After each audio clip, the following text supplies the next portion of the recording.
നമസ്കാരം. ഉമ്മൻചാണ്ടി അനേക ജനലക്ഷങ്ങളുടെ കോടികളുടെ മനസ്സിലേക്ക് സ്ഥിരപ്രതിഷ്ഠ നേടിയിട്ട് ഒരു വർഷമാണ്. നമ്മൾ പിന്തിരിഞ്ഞു നോക്കുമ്പോൾ ഇത്രയധികം ജനസ്വാധീനം ഉണ്ടായ അല്ലെങ്കിൽ മനസ്സുകളിലേക്ക് സ്വാധീനം ചെലുത്താൻ കഴിഞ്ഞിട്ടുള്ള മറ്റൊരു രാഷ്ട്രീയ നേതാവ് ഉണ്ടോ എന്ന് ചോദിച്ചാൽ ഇല്ല എന്ന് തന്നെയാണ് നമുക്ക് പറയാൻ സാധിക്കുക. ഇത് ഉമ്മൻചാണ്ടിയുടെ മരണശേഷം അദ്ദേഹത്തെ പൊക്കി പറയുന്ന ഒരു രീതിയല്ല.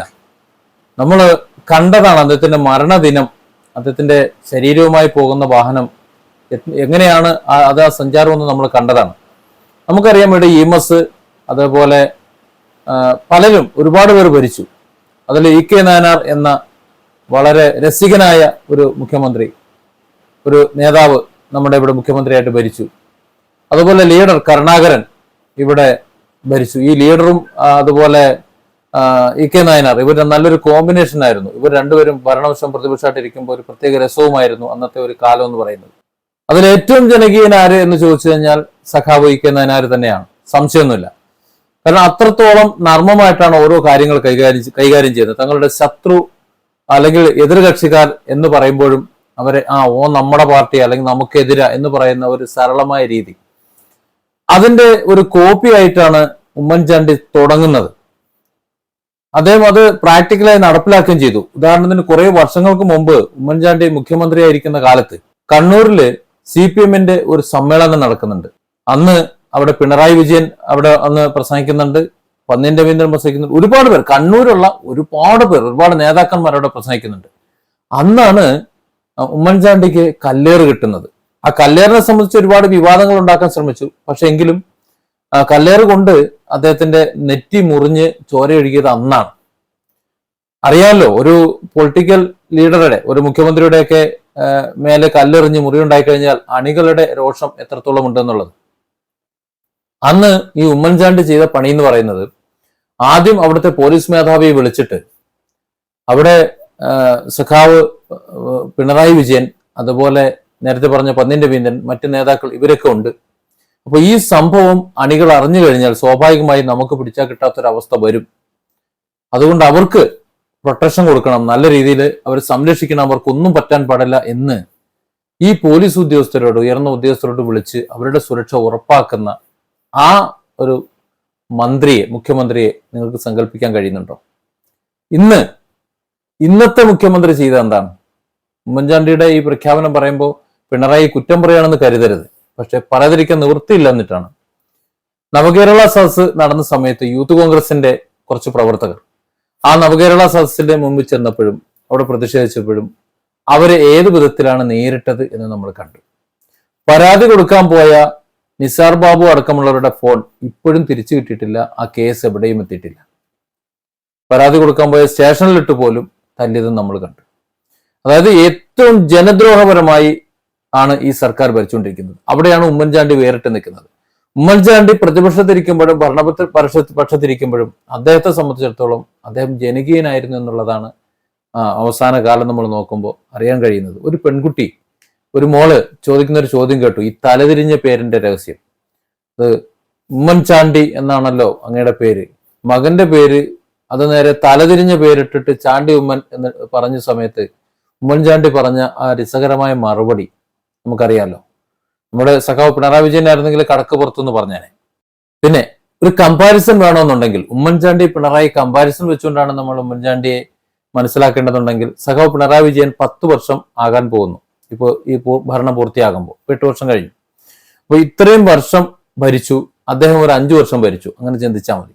10 വർഷം തുടർച്ചയായിട്ട് ഭരിച്ചിട്ടും ഇന്ന് നിങ്ങൾ എങ്ങനെയാണ്, എന്റെ വീഡിയോ കാണുന്ന ഇടതുപക്ഷവും വലതുപക്ഷവും അടങ്ങുന്ന മുഴുവൻ ആൾക്കാരും എങ്ങനെയാണ് സഖാവ് പിണറായി വിജയനെ കാണുന്നത്?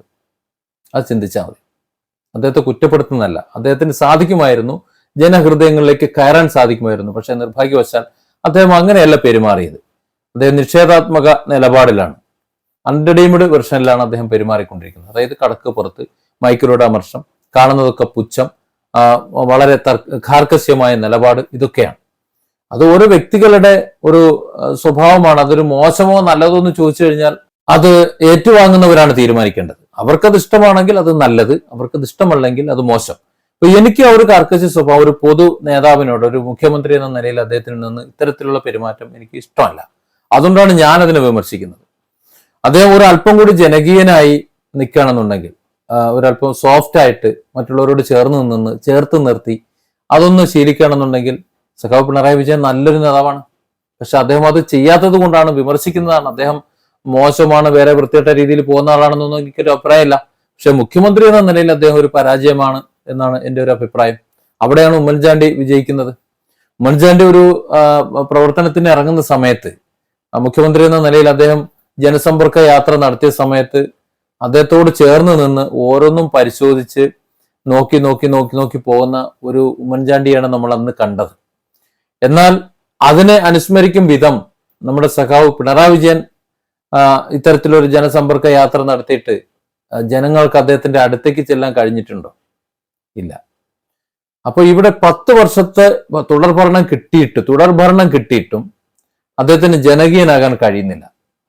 പക്ഷെ ജനകീയനാണ് എന്ന് സ്ഥാപിക്കാൻ വേണ്ടി കൊണ്ടുവച്ച ശ്രമങ്ങൾ നടക്കുന്നു. ജനകീയനാകാൻ വേണ്ടി മലമറിക്കുന്ന പണിയൊന്നും ചെയ്യണ്ട. ഉമ്മൻചാണ്ടി ചെയ്തതുപോലെ ജനങ്ങളോടൊന്ന് ചേർന്ന് നിന്നാൽ മതി. ഒന്നും കൊടുത്തില്ലെങ്കിലും അത് സാരമില്ലടാ എന്ന് പറയാൻ കഴിഞ്ഞാൽ മതി. അത് ചെയ്താൽ മതി.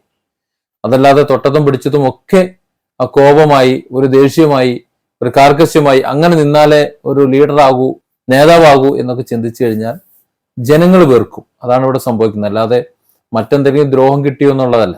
പിന്നെ ഭരണം, ഒന്നുമല്ലെങ്കിലും ജനങ്ങൾക്ക് മനസമാധാനമായി ജീവിക്കാൻ കഴിയുന്ന ഒരു അന്തരീക്ഷം വേണം.